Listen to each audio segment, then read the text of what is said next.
Good morning, everyone. I'm Congressman Mike Levin.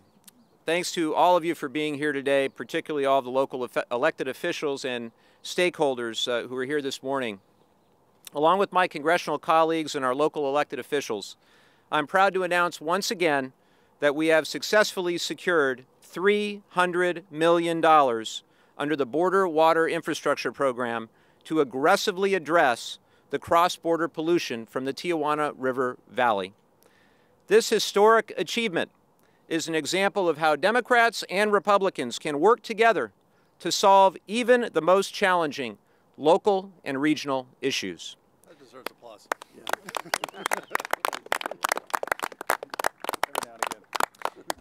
I'm particularly grateful to my colleagues in Congress, Representatives Davis, Vargas, and Peters, for being here today. They've not only been mentors and friends, but also great partners in working together to solve the critical issues facing our region. The accomplishment we're here to discuss was also made possible by the work and persistence of Mayor Faulconer, Mayor Dedina, Supervisor Cox, and many others, including the Port of San Diego. Again, this was a truly bipartisan team effort for the good of the entire San Diego region. There are so many other leaders who have fought for action on this issue, including Mayor Mary Salas, Mayor Alejandra Sotelo Solis, Mayor Richard Bailey, Councilmember Vivian Moreno, Councilmember Paloma Aguirre, and others. Many of them are here, and I thank you for the many years you've put of hard work to address this issue. As we all know, runoff from the Tijuana River Valley has polluted our waters and left our constituents, our service members, and our Border Patrol agents with sickness, rashes, and even chemical burns. This has been an issue in our region for decades, and concrete federal action to address cross-border pollution has been long overdue.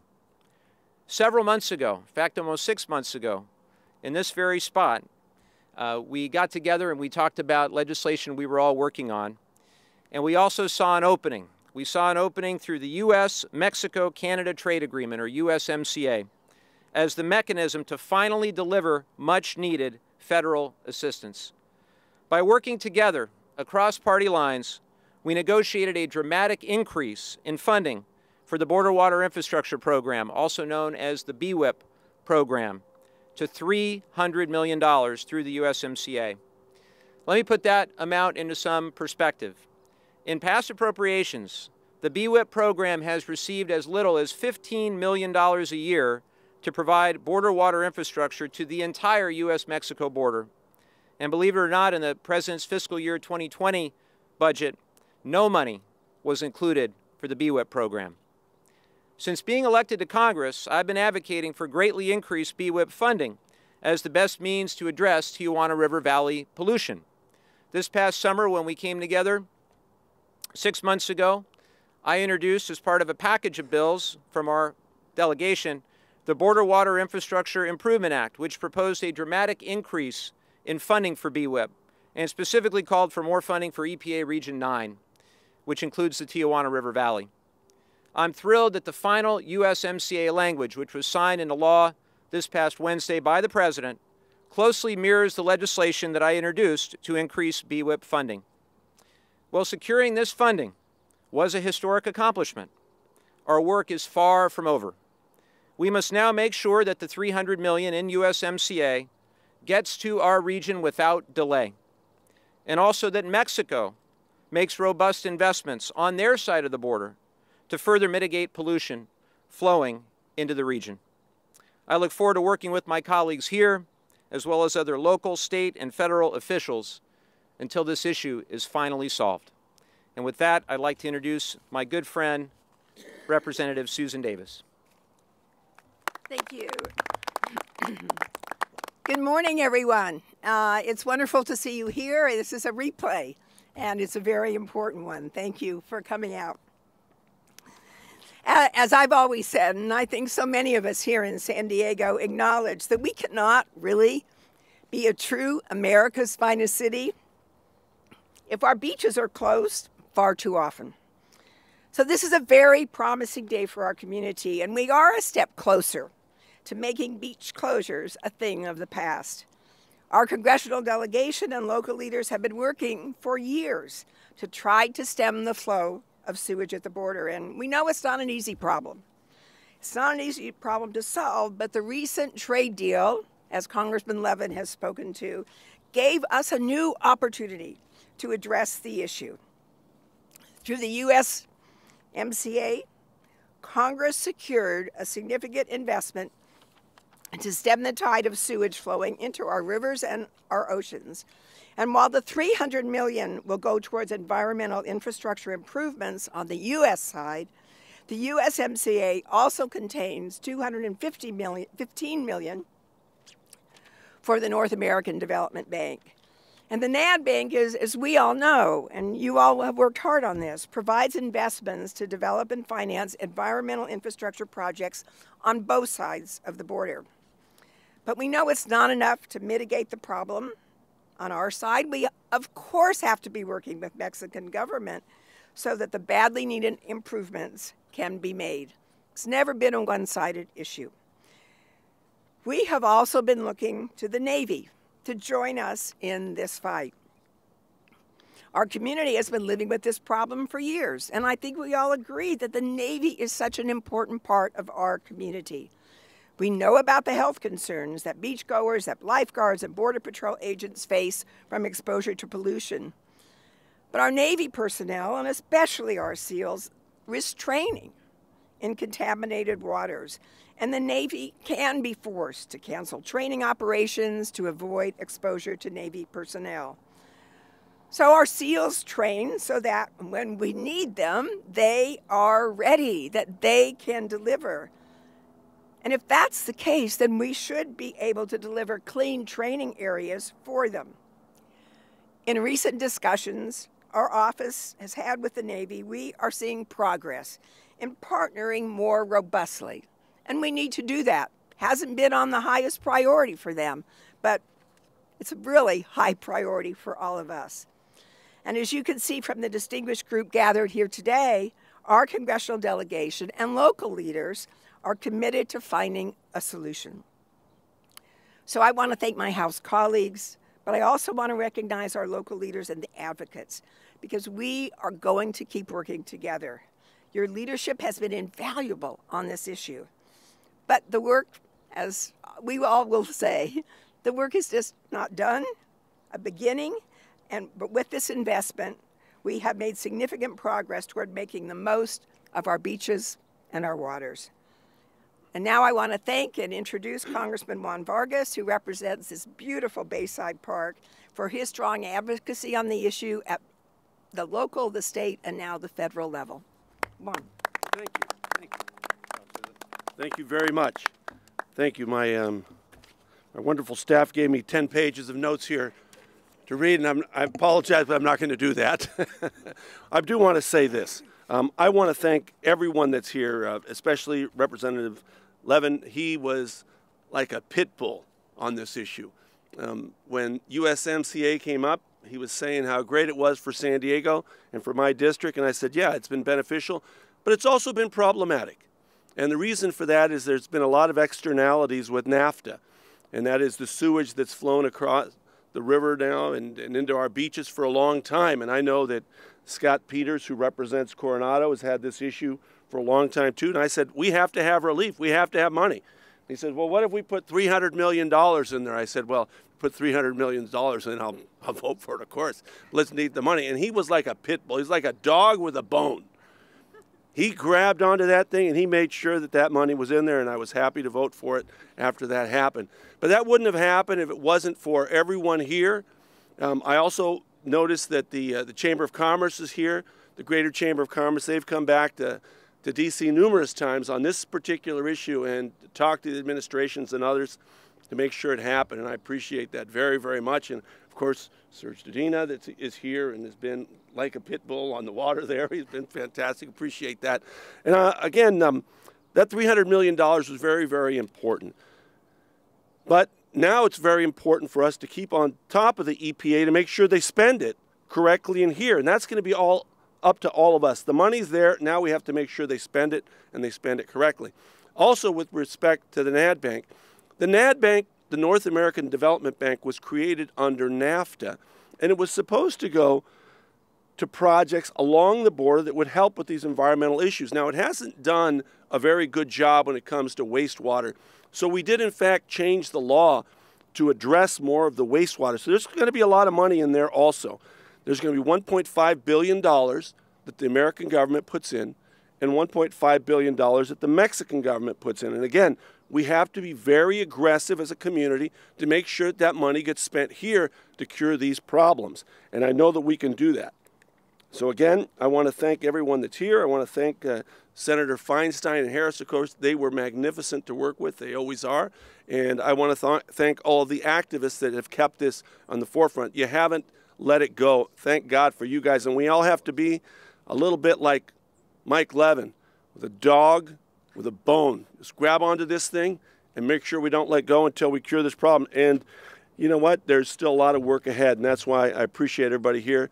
Let's keep working together. It's been a great project to work, Democrats, Republicans, all of us as San Diego County people. And I have the great honor now of introducing my good friend, Scott Peters. Thank you. Thanks, Juan. Thank you very much. And I do want to say, too, a couple things about the agreement itself and the great effect on the economy here. NAFTA took effect in 1994 between the U.S., Mexico, and Canada. It's increased trade exponentially. Combined, the two nations account for over 30% of all foreign trade and $1 trillion in goods and services imported and exported to the United States. 100,000 jobs rely on that trade in San Diego alone, 110,000 at $2.5 billion supply chain. This is the next step in that partnership, and it provides protections for businesses no one could have ever imagined even existed 16 years ago, or 26 years ago.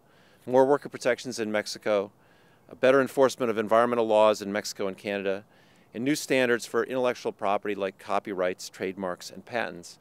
And a lot of the people here worked to make sure that this was a better agreement than the ones we've had in the past. And I hope that those practices carry on in the future and that we can expand those agreements to other countries around the world. But you know what happened then? We had an opportunity as this came up to say, while we're dealing with Mexico, we've got a really big problem at the border, and that needs to be solved. 20 years ago, Mexico and the U.S. jointly funded the International Wastewater Treatment Plant at the border in San Diego. And that improved the situation for a while, but the city of Tijuana has grown extremely rapidly, adding almost 80,000 residents per year. It now has a population of about 2 million people, and its wastewater facilities aren't keeping up. An average storm can result in overflows directly to the Tijuana River, dragging trash, sediment, and sewage into the United States, causing San Diego beaches all the way from the southern border to Coronado Island to be closed constantly due to dangerous levels of pollution. In February 2017, we experienced the largest spill we've seen in decades. In a matter of days, a ruptured pipe in Tijuana sent as much as 1 million gallons of sewage into the Pacific Ocean. It heavily polluted 25 miles of coastline, and this is an ongoing problem. According to the International Boundary and Water Commission, from 2014 to now, more than 57 billion gallons of sewage have spilled across the border. Recently, the results of the Tijuana River Diversion Study were released, the outcome of comprehensive research conducted by agencies from both our countries about what to do. What do we do? I'd ask you to take a look at that report, because people ask, what are we going to spend the money on? This is a real blueprint, and I have to give credit to the local electeds, particularly Mayor Dedina and Supervisor Cox, and the city councils of Coronado and Imperial Beach for really pushing this so that we're ready. In short, it found that the best and cheapest way to fix the problem is at the source. As Mike said, building new capture and treatment facilities in Tijuana, and we need Mexico's help, and we expect it, and we will demand it. In 1994, Mexico's National Water Commission, the NAD Bank, and the Border Environment Cooperation Commission were created to build projects to mitigate environmental harm that would result from the increased economic activity NAFTA would bring to the border region. Initial capitalization from both the United States and Mexico at that time has funded many projects in both countries since, and in fact in Texas has dealt with problems that were similar to ours, big problems, that now are much smaller problems. And that's what we want now on our side of the border here in California. So in July, my colleagues from San Diego, as was said, came out here to propose a package of legislation that would increase funds to the BWIP program, which has provided grants. We proposed a $225 million increase to NADBank, which could be capitalized up to $1.5 billion. And I proposed the creation of a trust fund at the bank where Congress could house up to $400 million specifically for projects here to address wastewater and pollution. So now we have $300 million directed toward cross-border pollution, and water contamination crisis will only end with reliable funding dedicated to that issue.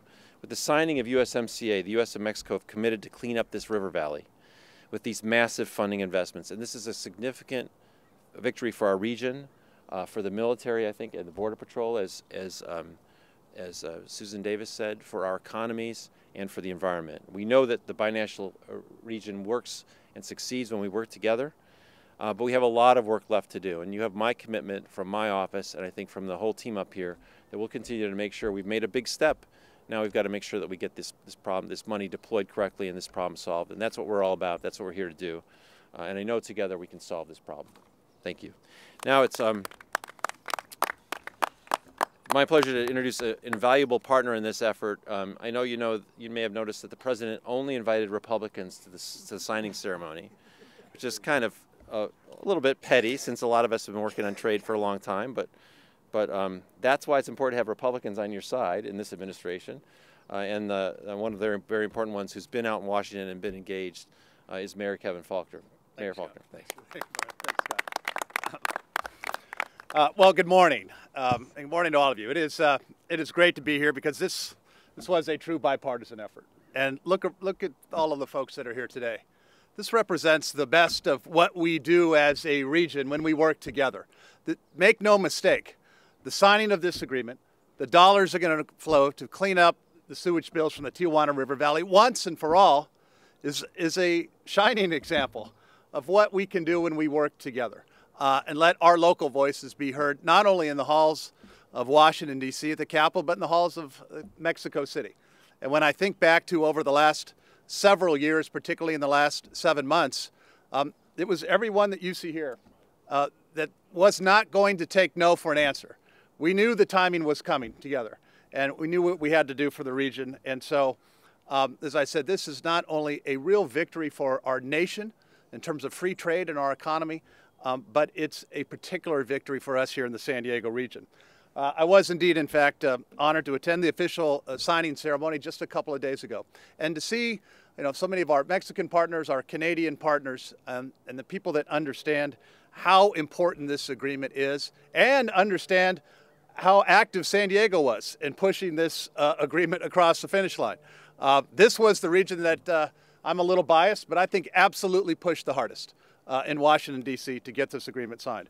And for years, our local leaders have been pushing hard on the federal level, and we understand, as the mega region that we are, the Cali-Baja region, that free trade works.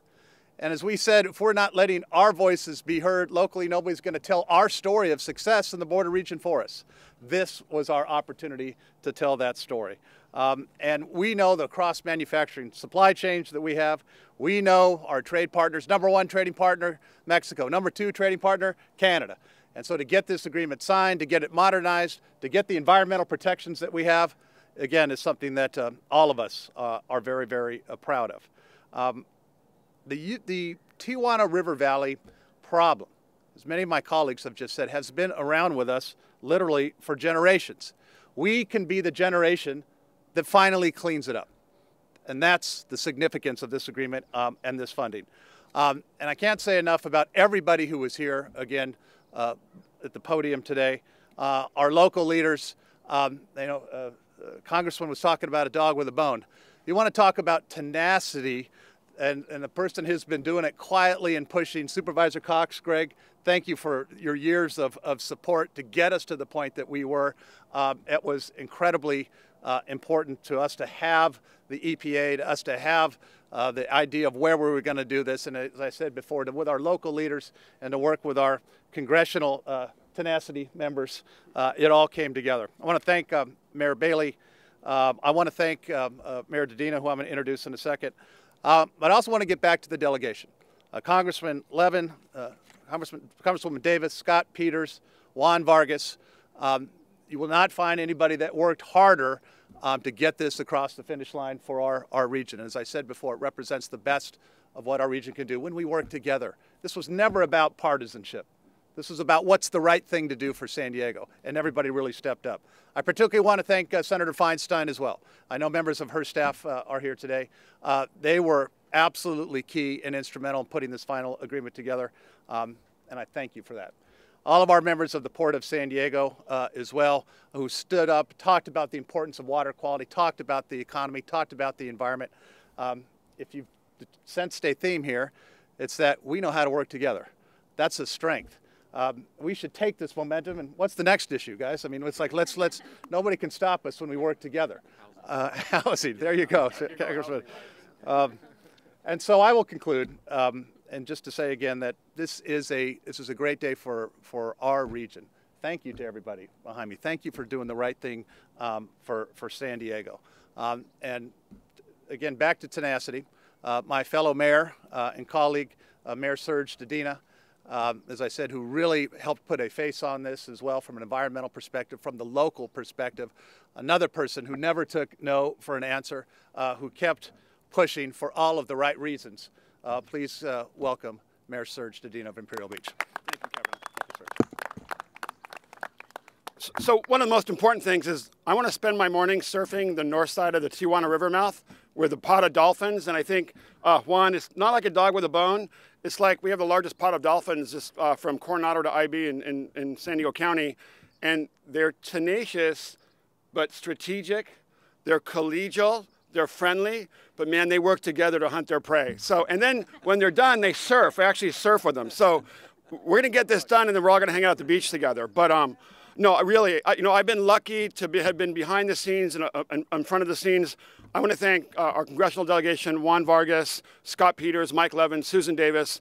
I know the work that they've done. I know how tenacious they have all been, but how they've worked across the aisle. They've worked with the White House, and they really focused on getting this done. So we're really grateful. And to Senator Feinstein, man, she has been on this as well. I've been in the room with her where she's taken this on, so we really appreciate that. Mayor Faulconer, it's been really great to have you in the room with me because I'm apparently the peacemaker now, and you're the guy that hammers people to get things done, which is really, really great. And Supervisor Cox, if you want someone at the White House managing a meeting, you want Supervisor Cox. And then my colleague, Paloma Geary, was just in a meeting with a top official in Mexico who's been assigned to work on this issue 2 days ago and not taking no for an answer. So this is really great. You know, we've had a crisis situation, 50 million gallons a day in the Tijuana River since November with no end in sight. So we need to get that money appropriated and then spent as quickly as possible, hopefully as quickly as possible as it was done for the border wall. So if they could build the border wall in a week, we need to build those infrastructure diversion ponds in a week and hopefully next month. So that's what we're focused on. But it's been a team effort all the way. We have been focused, relentless. We have not taken no for an answer, but we have worked together and worked across the aisle. And I'm really proud of our San Diego team, and I'm more proud of also as our residents all throughout the region, my colleagues in Coronado at the port, Chula Vista National City, and mayors from around the region, and all the people who come up to us and say, keep going, keep moving forward, because the most important thing we can do in San Diego is have a free day at the beach, right? And with this weather, we need to make sure we can surf all our perfect waves and have the best days of our life at the beach. So I am grateful to this team and all of us who have helped us move this forward. And now I'd like to introduce, again, the pit bull, or maybe the white shark, because you have more white sharks in your district than any place on the planet, Mike Levin. Thank you. Thank you. Well, thank you, everybody, for coming and joining us on this spectacular San Diego morning for this great accomplishment. And with that, we'd be happy to answer a few of your questions. Yes. Cassie Carlisle, Channel 10. How much of this money is specifically going to go to the San Diego region, that specific border with the Tijuana Riverbed? We're going to fight. I personally am going to fight so that all of it comes to the Tijuana River Valley. And if you look at the actual language, what the president signed into law, it specifically has Tijuana River Valley right there in the language. So we're going to fight Region 6 in Texas. I'm sure they know what just happened. They know that this is passed as well, but we're going to fight for every penny of that. And if you go back and you look historically at BWIP, we haven't gotten our fair share. Region 9 has been shortchanged. So we're going to make sure we make up for lost time, and I know everybody up here is going to fight with me to make sure that that is the case. Anybody else? That have been spelled out in the bill itself? It is. Well, but you're saying we have to fight for it. Could you clarify that? We just have to make sure. I'm not going to be convinced that the money is here unless I see people actually out there working to clean up the pollution. So we're not going to stop fighting. But if you look at the actual language that was signed into law by the President on Wednesday, it talks about $300 million specifically for the Tijuana River Valley. Historically, however, for BWIP projects, there's been a fight between Region 6, which is Texas, and Region 9, which is California, and we haven't always stood up and won those fights, and we're going to stand up and we're going to make sure this money goes to where it's supposed to go. Go ahead. Just for perspective on your question, Ed, in the 90s, Texas had problems that were like this, and we spent hundreds of millions of dollars as a country to help them, as we should. Now we have the bigger problems over here, and we think that that's justification for this. We've asked for hearings in the Transportation and Infrastructure Committee to clarify direction to EPA. But you're right. I mean, the thing is, we're taking a step at a time. When I said we have more work to do, this is the work we have to do, because we weren't in a position to say, don't put $300 million in the bank for cross-border sewage until we get the language worked out. We got that money available for us, but you know, as I think we should get every penny of it, but that's the work I said we have to continue to do, and we will do. Each week we're back in Washington. Do we have a timeline on that work? Well, I think the advantage we have is Supervisor Cox may want to address that. He's been working on having projects ready to go that would solve this problem. So we have work we could do now if the money's available. We're trying to get that fast-tracked for this part of the coastline. Yeah, in fact, that might not. That's a very good point.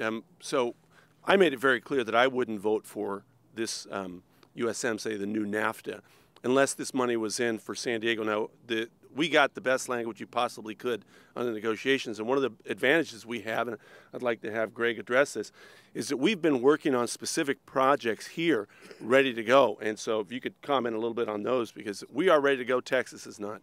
Yeah, Greg. Yeah, the County of San Diego has been able to get some funding through the state of California through Senator Ben West. So we had $500,000 to do a study of the Tijuana River Valley and look at all the different potential projects that could help resolve the sewage that's coming across from Mexico. It's not doing anything in Mexico. It's everything that's defensive action, if you will. The county has added money to that. The SB 507 was a bill that was carried in the legislature. The projects that would help stem that tide and cut down the number of cross-border transborder sewage days from about 158 days right now on average to about 12. We got together in the local delegation here and focused on a project that's about $403 million. Obviously, that's more than the $300 million, but we know it's going to take a couple of years to spend that money out. So the EPA, through Mike Stoker up in San Francisco and Chad McIntosh, their assistant administrator, are going to be coming out on March 9th. We'll have another stakeholders meeting, which all of the people behind me have had representation at, to hear what they're going to propose as the best solutions. And we look forward to that meeting. We hope we get the answer we want. But as has been said, it's going to be a multi-year effort. It's not going to be built overnight, but at least I think with these studies, we'll be able to stem the tide of transborder sewage that actually has been going on for almost nine decades. I think 1931 was the first instance of transborder sewage. It's time to get it fixed, and I think with this team, we're going to do it. Thank you. Blow over like the wall did. No. Mr. Levin, you say you saw a window. Did the lawsuits, multiple lawsuits, now involving the state of California, did they help push this through? I understand one of them has a court date already in San Diego. Well, I think they brought attention to this. We're going to have to work through, obviously, those lawsuits. My team is already looking into how we're going to be able to expedite these funds, given all those lawsuits that are pending. I know you've reported on it, but we're confident that working together, we're going to be able to get these funds here as quickly as we can, and we won't stop until that happens. Would you tell the entities involved that this makes the lawsuits moot, or do they move forward? And I know you're not speaking on behalf, and I'd like to get Mr. Dedina perhaps to give us an update on, does this make them moot, or no, they're going to move forward? And if they do, does that put a fly in all of this? Well, I think Mayor Dedina had something you wanted to say on that. You know, at the request of the White House, but also the request of the White House and the Justice Department, our entities agreed to stay the lawsuits. So we've been doing that for the last few months so they could review these cases. So that's where we're at now. I mean, our goal is clean water. Before the lawsuits, this wasn't, we weren't moving the agencies forward, but you know, to where we've gotten today is because we've had this collective, cooperative team effort that's been relentless and focused on one thing: clean beaches and clean water. So that's where we're going. That's our only objective. Our objective isn't to go to court. Our objective is to get clean water. So right now we stayed the lawsuits, and we hope we're going to get the answer that we want. What's the current trust level in terms of Mexico achieving their end of the deal in terms of the pumping stations and the actual flow of sewage? Well, I think we've had good discussions with them, and many of my colleagues have as well, but we now have to make sure they back up their rhetoric with the actual dollars it's going to take, which, depending on who you ask, could be in the hundreds of millions of dollars. To the extent that North American Development Bank funds are available to help with that, I think that's a really critical tool. But we've got to make sure that the folks on the Mexican side of the border understand this is their responsibility as well. We are in a good faith effort putting a lot of our federal dollars into our side of the border to help solve this problem. They've got to do the same. I should comment a little bit on this. So if you go and take a look at the budgets of Tijuana itself, the city in Baja California, their budgets are actually quite small. The way the tax system works in Mexico, most of the money goes to Mexico City. And so then it's federal dollars that have to flow in. Now there's a mechanism under the North American Development Bank now for Tijuana and Baja California to draw these monies down. That's why they have an opportunity here. But if we were just going to rely on Tijuana and Baja California, they don't have the money. Just frankly, they do not have the money. That's why it was so important to get it in an international treaty when Mexico City was involved, because otherwise working with Tijuana, who, again, they don't want polluted beaches either. They have their citizens in the beach. They don't want polluted beaches. But the reality is most of the money goes back to Mexico City. Now they have a mechanism to draw it down, and what we've told them is you guys have to be as aggressive as we have been on this side of the border. We've been very aggressive and, of course, worked together. You guys have to do the same thing if you're going to fix this problem, because the problem affects you guys too. Estas aguas negras no nomás corren en San Diego, también corren en Tijuana. La gente de Tijuana también está en las playas contaminadas. Entonces ellos tienen que saber que tienen que trabajar juntos para que el dinero de la Ciudad de México, el gobierno federal, pague para la solución aquí en esta ciudad, porque no lo han hecho. Like I said in Spanish, they've got to do what we did on our side of the border, because now they have a mechanism to achieve it. Pero también los mismos dólares de los Estados Unidos, the same money in the United States. It sounds like it's going into that bank, and then they're using it on the Mexican side. No. So just to clarify how the NAD Bank works, the NAD Bank works by putting in equal amounts of money. So the United States is now committed to putting in $1.5 billion. The Mexican government is now committed to putting in $1.5 billion for a total of $3 billion. The good thing, the nice thing about the NAD Bank is that it can spend money on the Mexican side. That's the big deal. Thank you. Smith, UT. So EPA 9 came down last summer, right, and they said to everyone here, come up with a plan, everyone get on the same page. And what I heard coming out of that is we want some kind of wastewater treatment facility, diversion and treatment here on the north side of the border, right? Is that still the game plan? Is everyone on the same page? And then when could we see that kind of break ground? Is this money going to help us break ground on something like that? It is, and that was part of when we all got together. We said at the beginning, we weren't interested in a partial solution or a half solution. We wanted to fix it all. And as you know, Serge and I were saying, it does us no good to say you're going to stop the flows and only have 50 days of beach closure. Nobody was interested in that.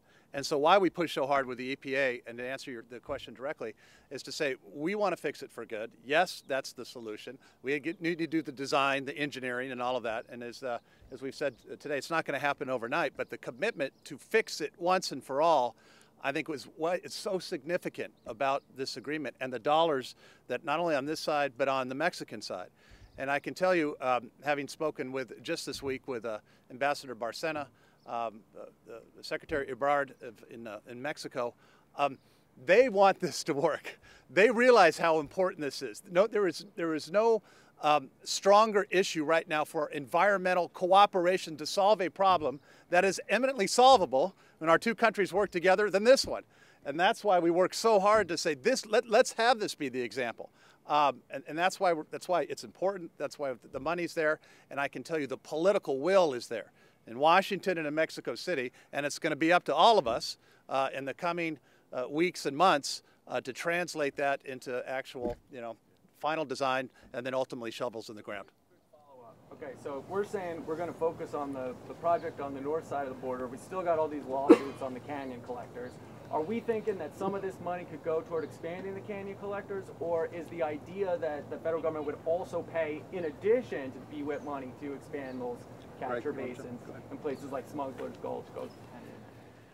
When Mayor Faulconer, Mayor Dedina, Mayor Bailey, and myself, along with Gary Bonelli, who is then chair of the Port Commission, when we had a meeting back in Washington in September, we really focused on solving the problem on the U.S. side of the border. Now, you're right, there's other projects that need to be done, but we are focusing on a 163 million gallon a day sewage treatment facility to be built on the U.S. side of the border. That would cut down those trans-border sewage days down to 12.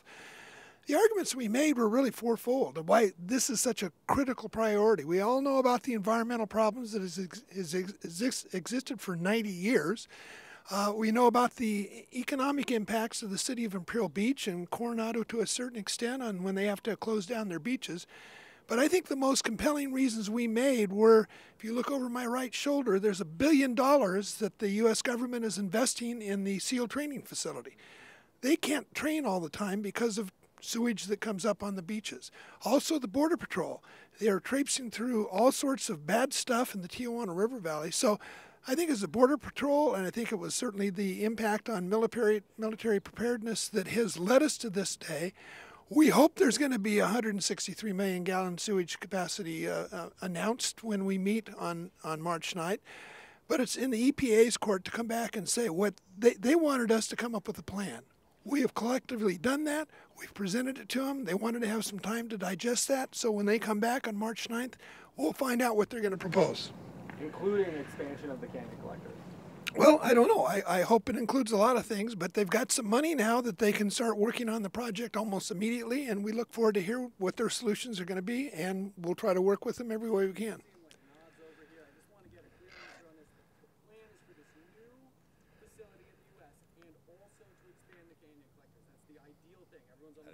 Ideal, yes. Absolutely. You said yep. ideal. That is the ideal. Yes.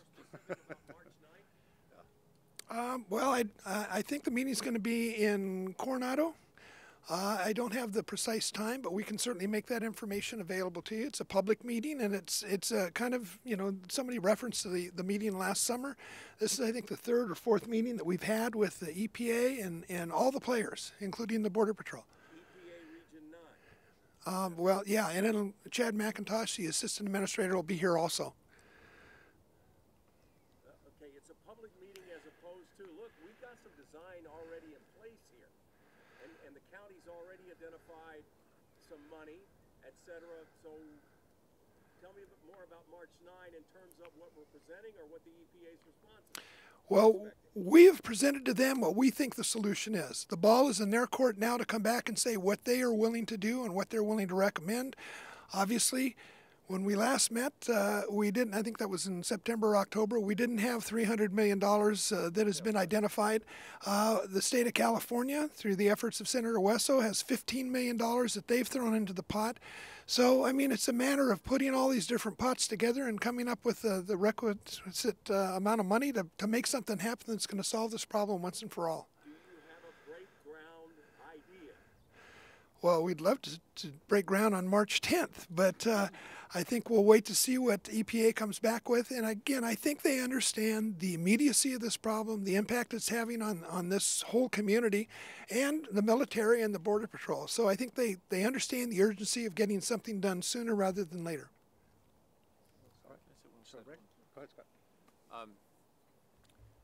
I would just say, I mean, look, this is a tremendous advance, but there's a lot of work left to do. And part of it is identifying, design and contractors for all this stuff too. That's why you may recall that the money's not $300 million today. It's $75 million a year over 4 years. This is expected to be work that goes on for a while. But the thing is, we've never been in a position to say, we've got the kind of money that's going to make a real difference. I've got the kind of money that's going to help us get to the end. And that's what's good about this deal. But not that there's not a lot more work. And I have to say that Greg has been fantastic. He's led a nationwide effort as the head of the National League of Counties, Association of Counties. Has really, he's been anticipating this moment by leading with the local elected officials an effort to get this list together of what we would do if we have the money. So we're pretty far ahead, but now we still have to go with, building these things takes a lot of time and effort. Two things we forgot to mention. One is, no one thanked Nancy Pelosi. You have to know that she negotiated the final deal while Mike and I were on the plane with her back from Madrid. She's the one who stood up for this money. She takes California very seriously, and it would be remiss of us not to mention that she played a huge role in finalizing this deal. And finally, just on your lawsuits question, I think it's very professional that the lawsuits are stayed, and I think that's great by the plaintiffs, but I like the lawsuits. I like the lawsuits being out there saying, this community is serious about it. It's not our job as members of Congress to engage in that. We got to worry about our work. But we should all know, and everyone should know, and the lawsuits tell the story, that if you don't do this, we're going to be back in court because we have a right to clean water. And so I think that just because no one stood up for the lawsuits, I think they're just fine. Thank you. Just to follow up on what Scott said, just to tell that story, hopefully the speaker won't mind my telling this story. We were on the plane from the COP25, the International UN Climate Conference. Scott and I were two of the 15 members of Congress that got to go, and I was sitting in a row behind the speaker. Scott was up in front of the speaker. He's more senior. And the speaker was negotiating. We'd had 3 straight days of meetings in Madrid, so we were all pretty tired, except the Speaker of the House, who was there line by line negotiating the final details of the USMCA, improving the USMCA, the labor, environmental, and enforceability provisions of USMCA. And she came and she kind of looked at me I was there with my 2 freshman colleagues in the back, Joe Neguse and Sean Casson. She said, $300 million for the Tijuana River Valley, is that okay? And I said, yes, Madam Speaker, that's okay. And you better go tell Scott in the front because he'll be really happy about that. So that's how that happened. Very memorable and exciting plane trip home. I think we have time for 1 or 2 more. All right, if there's nobody else, thank you all very much.